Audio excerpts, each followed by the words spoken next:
क्या पति ऐसे होते हैं? काश तुम समझ पाते रोहित कि मुझे पीरियड आए हुए हैं और मैं इन 3 दिनों तक तुम्हारे साथ घर छोड़कर कहीं नहीं जा सकती हूँ। इसी बात को लेकर रोहित नीति से पिछले 2 दिन से बात नहीं कर रहा है। हुआ यूं कि रोहित के दोस्तों ने इस वीकेंड पर 2 दिन का शिमला घूमने का प्रोग्राम बनाया हुआ था और नीति को अचानक ही पीरियड आ गए, जिसके कारण वह घूमने नहीं जा सके।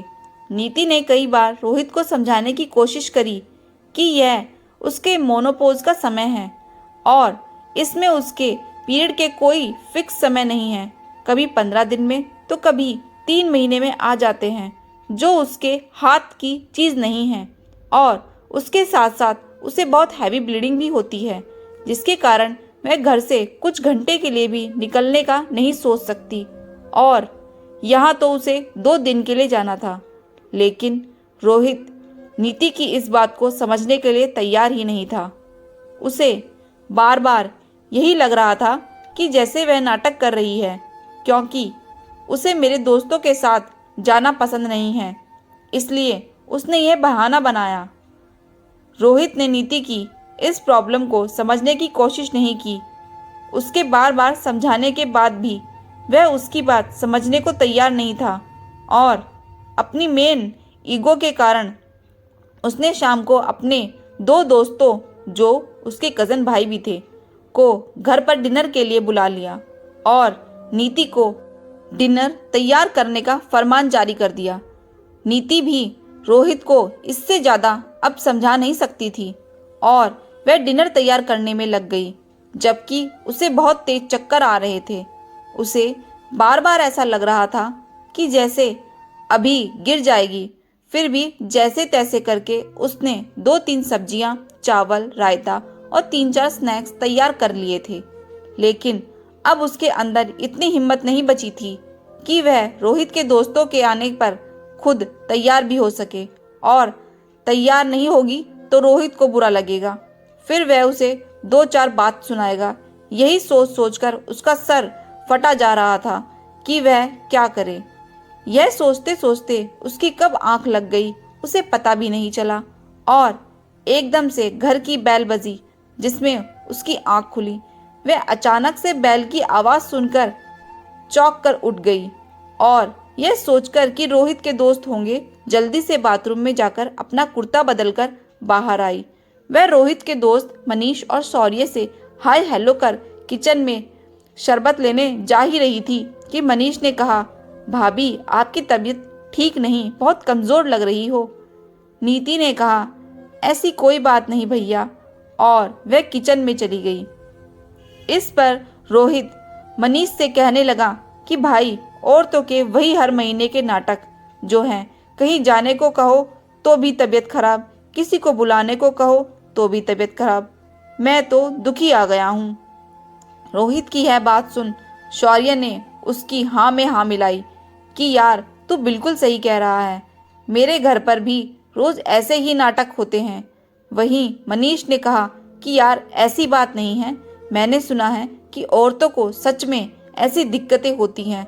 लेकिन दोनों ने उसकी बात को नज़रअंदाज करते हुए उसे चुप करा दिया कि यार यह सब बातें छोड़ो, चलो कुछ मज़ा करते हैं।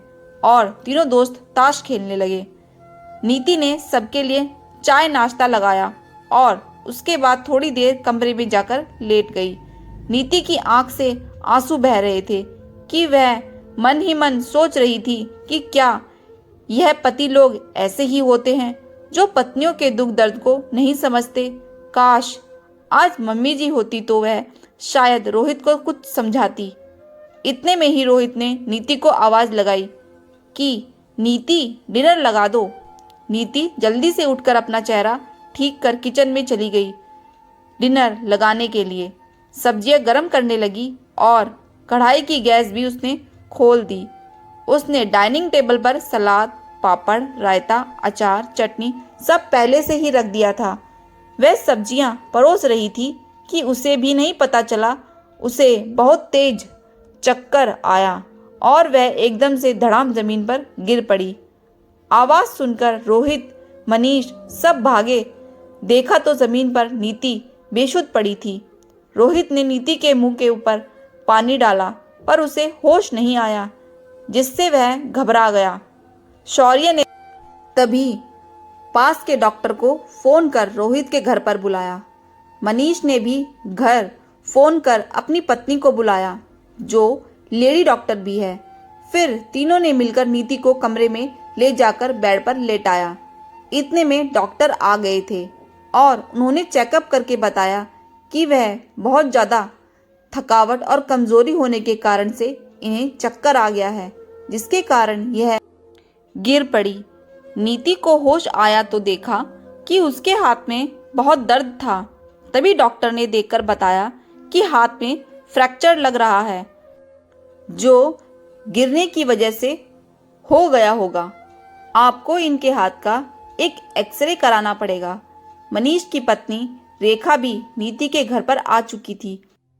उसे नीति से बात करने में पता चला कि नीति के पीरियड आए हुए हैं और बहुत हैवी ब्लीडिंग होने से उसे कमजोरी के कारण चक्कर आ गए। डॉक्टर रेखा ने रोहित को बहुत गुस्सा किया कि आपको अपनी पत्नी का दर्द दिखाई नहीं देता। क्या आपको पता है कि ऐसे समय में वह जितना आराम करेगी उतना उनके लिए अच्छा होगा। इस समय आपको अपनी पत्नी के पौष्टिक आहार और आराम का ज़्यादा ध्यान रखना चाहिए। मोनोपोज के समय औरतों के शरीर में ऐसे कई चेंजेस होते हैं जिन्हें कई बार समझ पाना मुश्किल भी हो जाता है। इसलिए कहते हैं कि समय समय पर डॉक्टर से जाकर कंसल्ट करते रहें। कैल्शियम, आयरन जैसी दवाइयाँ, पौष्टिक आहार, आराम सब का पूरा ध्यान रखना चाहिए, जिससे आगे चलकर हमारे शरीर में कम से कम बीमारियां लगें और हम स्वस्थ जीवन जी सकें। डॉक्टर की बात सुनकर और नीति की यह हालत देखकर रोहित को अपने ऊपर आज बहुत शर्मिंदगी महसूस हो रही थी। वह नीति से भी नज़र नहीं मिला पा रहा था और नीति भी उसे ऐसा देखकर मन ही मन यही कह रही थी कि काश रोहित, तुमने मेरी समस्या को समझा होता तो आज यह दिन नहीं देखना पड़ता। दोस्तों, ऐसा क्यों होता है कि हमारे समाज में आज भी एक पति अपनी पत्नी की समस्याओं को नज़रअंदाज करके सिर्फ और सिर्फ अपने बारे में ही सोचता है। आपको मेरी ये कहानी कैसी लगी ज़रूर बताएं। इस बारे में आपकी क्या राय है ज़रूर कमेंट बॉक्स में कमेंट करके बताएं। Thanks for watching. Please subscribe my channel.